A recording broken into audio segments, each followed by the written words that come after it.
Hello friends, welcome back to study of world. So friends, आज हम discuss करने वाले हैं most important thing, that is preposition से रिलेटेड। सो कॉमनली रीडिंग में, राइटिंग में, स्पीकिंग में हम हमेशा कंफ्यूज होते हैं कि एट यूज करें या इन यूज करें या ऑन यूज करें, है ना।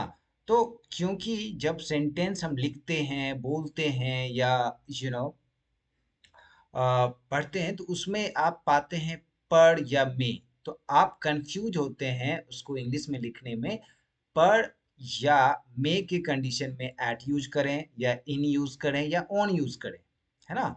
सो ये कंफ्यूजन हमेशा रहता है। तो आज पूरे सेशन में आपका ये डाउट 100% क्लियर हो जाएगा।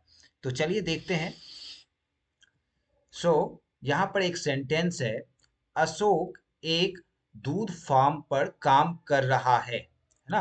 अशोक एक जो है डेयरी पे काम कर रहा है। एक ये सेंटेंस है। दूसरा सेंटेंस है, अशोक एक फार्म पर खड़ा है। राइट।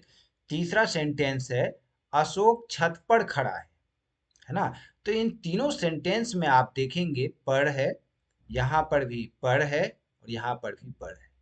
तो एक में है अशोक दूध फार्म पर काम कर रहा है, दूसरे पर है अशोक दूध फार्म पर खड़ा है, तीसरे पर है अशोक छत पर खड़ा है। तो अब तीनों में पर लगा हुआ है, तो कब हम, क्योंकि पर का अगर देखा जाए इंग्लिश तो ऑन लिखेंगे या एट लिखेंगे। तो अब यहाँ पर डाउट होता है कि एट लिखें या इन लिखें या ऑन लिखें। ठीक है। तो अब यहाँ पर कभी भी आप डायरेक्टली देखकर कि यहाँ पर है तो ऑन लगा दें, ऐसा बिल्कुल नहीं करना है।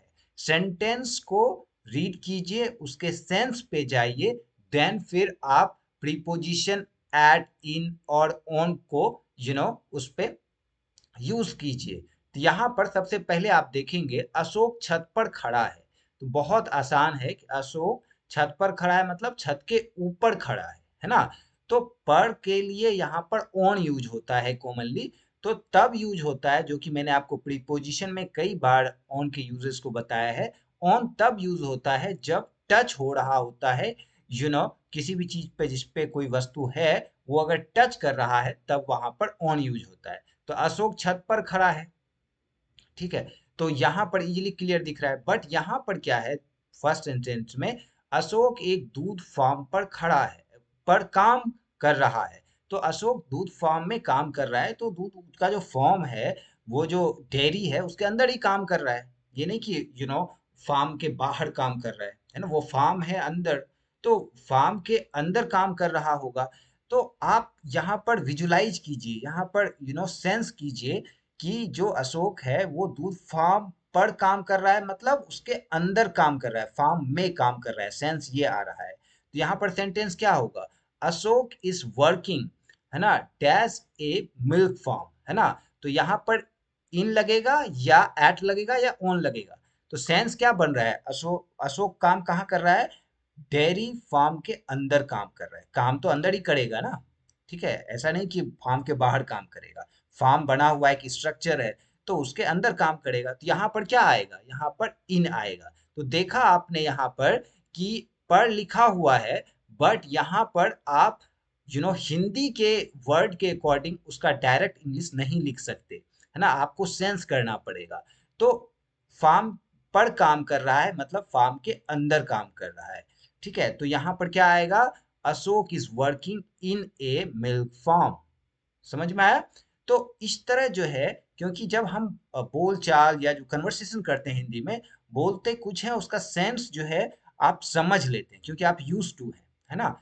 तो यहाँ पर के लिए ऑन यूज नहीं हुआ, एट यूज नहीं हुआ, क्या यूज हुआ, इन यूज हुआ। क्योंकि सेंस यहाँ पर बन रहा है अशोक फार्म के अंदर काम कर रहा है। दूसरा, अशोक एक दूध फार्म पर खड़ा है। तो अब यहाँ पर सेंस आ रहा है, सपोज कीजिए एक दूध फार्म है, एक डेयरी है, और वहां पर कोई खड़ा है ना। तो अब यहाँ पर सेंस क्या आता है कि क्या, मतलब अशोक एक दूध फार्म पर खड़ा है, तो वो दिख रहा है किसी को, तो मतलब खड़ा है मतलब आउटसाइड खड़ा होगा, है ना। या तो दुकान के जस्ट सामने खड़ा होगा या बगल में खड़ा होगा या राइट लेफ्ट किधर भी खड़ा होगा, है ना। दूध फार्म पर खड़ा है ना। वो काम ऐसा कर रहा है ऐसा कुछ नहीं इस पे लिखा हुआ है, सिर्फ खड़ा हुआ है। मतलब एक लोकेशन बता रहा है, एक जगह बता रहा है, एक एरिया बता रहा है कहाँ पर खड़े हो, दूध फार्म पर खड़ा है, ठीक है। जो दूध का फार्म है, जो डेयरी है, उस पर खड़ा है, मतलब उसके छत पर नहीं खड़ा है। यहाँ पर क्या है, वहां का जो एरिया है आसपास वहीं पर खड़ा है, चाहे वो दूध लेने खड़ा हो या किसी का वेट कर रहा हो, तो मतलब वो एरिया बता रहा है। तो इस केस में आप क्या यूज करेंगे, Ashok is standing dash a milk farm. तो यहाँ पर क्या होगा, एक एरिया को बताने के लिए यहाँ पर आप एट यूज करेंगे। क्या यूज करेंगे, Ashok is standing at A milk shop. तो एट ए इसलिए लगा क्योंकि वो एरिया बता रहा है, वो लोकेशन बता रहा है, ठीक है। वो उसके अंदर नहीं है, उसके आसपास खड़ा है ना, एक एरिया बता रहा है, इसलिए यहाँ पर एट यूज हुआ। समझ में आ गया। अब तीसरा सिनेरियो जो है, Ashok is standing dash the roof. तो यहां पर क्या आएगा, छत पर खड़ा है, डायरेक्टली क्लियर है, वो टच हो रहा है, राइट। तो यहां पर ऑन आएगा, Ashok is standing on the roof. तो यहाँ पर आपका थोड़ा बहुत जो डाउट क्लियर हो गया होगा। बट अब स्पेसिफिकली यहाँ पर एट, इन, ऑन, इन तीनों का जो है यहाँ पर अलग से मैं आपको एकदम व्यू कर देता हूँ, ताकि आपके सारे डाउट्स क्लियर हो जाए। जैसे ऑन के लिए हम कैसे यूज करते हैं, ऑन मतलब पर, ऊपर, है ना। तो यहाँ पर टच जब हो रहा होता है तब ऑन का यूज करते हैं। वैसे बहुत सारे रूल्स हैं, बट कॉमनली जो यूज होता है वो मैं आपको बता रहा हूँ यहाँ पर। सो जैसे कि किताबें मेज पर है, तो जो बुक्स हैं आपकी वो कहाँ पर है, टेबल पे है। तो टेबल पर जो बुक रखी है वो टच हो रही है, तो इस सिनेरियो में आप क्या यूज करोगे, ऑन यूज करोगे, क्योंकि टच हो रहा है ना, के ऊपर। सो तो यहाँ पर क्या होगा, the books the books are on the table, right. So तो ये हो जाएगा, मैंने यहाँ पे लिखा नहीं है। एंड दूसरा सिनेरियो क्या होता है ऑन का, जब डे होता है, डे मतलब दिन या तिथि या कोई फेस्टिवल है, तो उस पर आप ऑन यूज करते हो, है ना। तो एक तो टच हो रहा है उस केस में, है ना। दूसरा कोई भी दिन है या कोई भी डेट है या कोई भी अकेजन है, उस केस में भी आप ऑन का यूज करते हो। जैसे कि मैं आपको सोमवार को मिलूंगा, तो सोमवार क्या है, एक डे है ना। मैं आपको सोमवार को मिलूंगा, so I will meet you on Monday. तो यहाँ पर I will meet you on Monday, क्योंकि ये डे है तो डे के साथ क्या लगेगा, ऑन लगेगा। डे के साथ क्या लगेगा, ऑन लगेगा। ये रूल है, डे, डेट एंड ओकेजन। अगर मैं कहूँ I will, he will meet you on 15th January, वह 15 जनवरी को आपको मिलेगा, तो डेट हो गया 15 जनवरी, तो 15 जनवरी के पहले यहाँ पर क्या लगेगा, ऑन लगेगा, है ना। तो दूसरा सिनेरियो, मेरा भाई मकर संक्रांति पर आएगा, अभी 15 तारीख को होने वाला है, 14 तारीख को। तो मकर संक्रांति क्या है, एक अकेजन है, तो अकेजन के साथ भी क्या लगेगा, ऑन लगेगा। Okay, so my brother will come on Makar Sankranti. तो ऑन का आपने यूज देख लिया, नॉर्मल चीजें किसी चीज पर रखी होती हैं और टच हो रहा है, होता है तो उस पर ऑन लगाते हैं। दूसरा केस होता है कोई तिथि है, डेट है, कोई अकेजन है, तो उसके साथ ऑन लगता है, ठीक है। ये ऑन का सिनेरियो जो मोस्ट कॉमनली यूज होता है, वो रूल्स आपने देख लिया, ठीक है। अब नेक्स्ट सिनेरियो जो है वो है ना, एक और ऑन का है बाई तरफ, है ना। तो बाई तरफ के लिए आप क्या बोलते हो, कि बाई तरफ ये चीज है, बाई तरफ मुड़ जाइए, है ना। दाई तरफ मुड़ जाइए, दाई तरफ ये चीज है, तो उस केस में भी ऑन का यूज करते हैं। तो बाई तरफ के लिए क्या यूज करेंगे, ऑन द लेफ्ट। दाई तरफ के लिए क्या यूज करेंगे, ऑन द राइट, है ना। तो जैसे कि उसकी दुकान बाई तरफ है, उसकी दुकान कहाँ पर है, बाई तरफ है, तो क्या होगा, his shop is on the left, है ना। ऑन द लेफ्ट किस तरफ है, बाई तरफ है, ऑन द लेफ्ट। मेरा ऑफिस दाई तरफ है ना। मेरा ऑफिस यहाँ दाएं तरफ के लिए क्या यूज होगा, ऑन द राइट। सो मेरा कार्यालय दाई ओर है ना। तो मेरा ऑफिस कहाँ है, दाई ओर है, तो क्या होगा, my office is on the right side, on the right side, ठीक है। नेक्स्ट सिनेरियो, अब यहां पर देखिए, इन वर्सेस एट, किसी जगह पर, में किसी जगह पर हो या किसी जगह में हो या किसी जगह पे हो, ठीक है। तो इन और एट का केस क्या होता है, जो कि ऑलरेडी स्टार्टिंग में मैंने बताया था, वह बस स्टॉप पर है। तो अगर मैं बताता हूं या किसी को बता रहा हूं, कोई पूछा हमसे कि आप कहाँ हो, तो मैं क्या बोलूंगा, मैं बस स्टॉप पर हूं अभी। तो मतलब बस स्टॉप के आसपास हूं, राइट। बस स्टॉप जो मैन स्टॉप होता है, जहाँ की सीटिंग के लिए प्लेस होता है, राइट, या फिर वो वेटिंग एरिया होता है, अंदर अंदर नहीं हूँ मैं, बस स्टॉप पर हूँ। मतलब एक रोड है और रोड के लाइक बस स्टॉप है, और वहां जो बस रुकती है, बस उसके जस्ट सामने खड़ा हूँ, राइट। तो बस स्टॉप पर हूँ जब एरिया बता रहे होते हो, और बस स्टॉप के अंदर नहीं गए हो, राइट। तो उस केस में जहां के आपको सभी लोग देख रहे हैं, ओपन एरिया है, सो वहां पर आप क्या यूज करोगे, एट यूज करोगे। He is at the bus stop, वह बस स्टॉप पर है, एक लोकेशन बता रहा है, ठीक है, एक एरिया बता रहा है। वह होटल में पार्टी कर रही है, कहाँ पर पार्टी कर रही है, होटल में पार्टी कर रही है, तो होटल के अंदर ही कर रही होगी, है ना। होटल के बाहर तो करेगी नहीं, होटल के अंदर कर रही होगी, तो यहाँ पर क्या होगा, इन द होटल, है ना, इनसाइड है। तो शी इज हैविंग और she is doing a party in the hotel, ठीक है। राकेश एक केमिकल फैक्ट्री में काम करता है, केमिकल फैक्ट्री, तो फैक्ट्री के अंदर काम करता है, तो यहाँ पर क्या आएगा, इन आएगा, ठीक है। So Rakesh is working in a chemical factory, ठीक है। आज मेरे घर पर डिनर पार्टी है ना। तो घर पर डिनर पार्टी है, तो पर है, तो ऑन या एट आएगा, नहीं, क्योंकि घर पर पार्टी है तो घर के अंदर ही पार्टी है ना। आप सोचोगे जैसे कि यहाँ पर होटल है, तो यहाँ पर होटल हो गया, तो यहाँ पर इनसाइड, इन द होटल बोला है ना।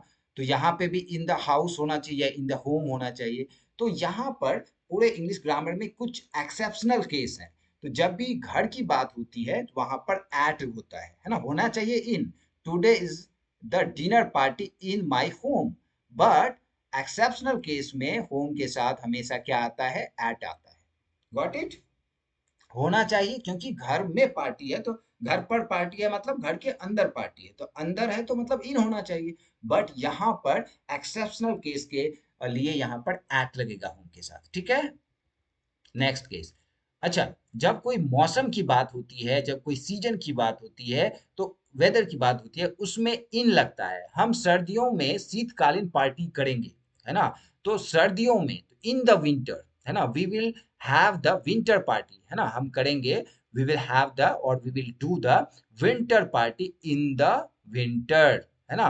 तो जब मौसम की बात होती है तो उसमें इन लगता है। दूसरा, हम बरसात के मौसम में सड़क पर बहुत कीचड़ हो जाता है, अक्सर होता है, क्योंकि जब देखो बारिश होती है तो कीचड़ हो जाता है। तो किस में होता है, बारिश के मौसम पे। कब होती है, बारिश के मौसम में। तो बारिश के मौसम में in the rainy season, in the rainy season, है ना। There is lot of mud, है ना, मड मतलब कीचड़, तो बहुत सारा कीचड़ हो जाता है on the street, on the road, in the rainy season. तो सीजन के साथ हमेशा, मौसम के साथ हमेशा इन लगता है। अच्छा, in the autumn the leaves of the tree fall, है ना। ऑटम मतलब क्या होता है, शरद ऋतु, जिसमें पत्ते झड़ते हैं। तो इन द ऑटम, शरद ऋतु में, इन द ऑटम शरद ऋतु में, the leaves of the tree, पेड़ों के पत्ते गिरते हैं, ठीक है। नेक्स्ट सिनेरियो, जब साल, महीना और घंटे की बात होती है, उसमें इन यूज होता है। वह जून 2025 में आएंगे। वह कब आएंगे, जून 2025 में। तो यहाँ पर मंथ और ईयर की बात हो रही है, तो मंथ और ईयर और आर, इसमें जो है मिनट में, सेकेंड में, इसमें इन लगता है, ठीक है। जैसे कि ही विल कम इन जून 2025, तो यहाँ पर मंथ है तो मंथ के साथ इन लगा, है ना, साल, महीना, घंटे, मिनट, सेकेंड, ठीक है। नेक्स्ट, मैं 20 मिनट में घर से ऑफिस के लिए निकल जाऊंगा। तो कितने मिनट में, 20 मिनट में। तो 20 मिनट में, तो मिनट है तो मिनट के साथ हमेशा इन लगेगा, है ना। तो I will leave the home, मैं लीव द होम, मैं घर से निकलूंगा इन 20 minutes for the office, office के लिए, ठीक है। वह 2026 में भारत आएगी, कब आएगी, 2026 में आएगी, है ना। तो यहाँ पर टाइम दिया गया है, साल दिया गया है, ईस्वी दिया गया है। तो क्या होगा, इन होगा। She will come to India in 2026, वह 2026 में इंडिया आएगी। She will come to India in 2026। तो यहाँ पर देखा ईयर, यहाँ पर देखा मिनट, यहाँ पर देखा मंथ, ठीक है। उसके अगर मिनट होता तो मिनट हो गया, ईयर हो गया, ठीक है, मंथ हो गया, आर हो जाता, 20 hour, 10 hour, 5 hour, 2 hour, right, 20 second, 30 second, 50 second, तो उसके साथ इन लगता। नेक्स्ट, एट किसी निश्चित समय पर, है ना, जब टाइम फिक्स हो, एक पर्टिकुलर टाइम दे दिया 2 बजे 3 बजे, उसमें मैं सुबह 10 बजे कार्यालय पहुंचा, है ना, आज मैं 10 बजे ऑफिस पहुंचा, सुबह भाग के जाना होता है क्योंकि बायोमेट्रिक है, तो हम बोलते हैं कि आज 10 बजे पहुंच गया। तो 10 बजे जब फिक्स टाइम होता है तो एट यूज करते हैं। So I reach the office at 10 AM, है ना, मैं आज 10 बजे ऑफिस पहुंचा, वह रात 9 बजे घर वापस आई, है ना। तो 9 बजे फिक्स टाइम है, तो सी कैम बैक होम, है ना, वह आई, she came back home at 9 PM, fix time है एट 9 PM, ठीक है। नेक्स्ट, सुबह शाम दोपहर, तो उसके लिए जब सुबह शाम बोलते हैं तो उस समय इन लगता है, और रात की जब बात करते हैं उसमें हमेशा एट लगता है, ठीक है। मैं सुबह क्रिकेट खेलूंगा, है ना, तो क्या होगा, I will play cricket in the morning, है ना, तो I will play the cricket in the morning, ठीक है। तो कब, इन द मॉर्निंग, है ना, यहाँ पे इन आएगा, sorry there is typing error, ठीक है। तो इन द मॉर्निंग, तो मैं दोपहर में खाना खाऊंगा, I will have the lunch, I will have the lunch in the afternoon, I will do the pray in the evening, है ना। तो सुबह शाम और दोपहर में इन लगेगा, और रात के केस में वह रात में पढ़ाई करेगी, तो क्या होगा, सी विल स्टडी, और she will do the study at night, है ना। तो रात के लिए हमेशा एट का यूज करेंगे। ओके फ्रेंड्स, होप आपके जो है डाउट्स क्लियर हो गए होंगे। अगर क्लियर हो गया है तो प्लीज अपना फीडबैक दे दीजिएगा, चैनल को सब्सक्राइब कर लीजिएगा, ताकि रेगुलर अपडेट मिलता रहे। Thank you, good luck.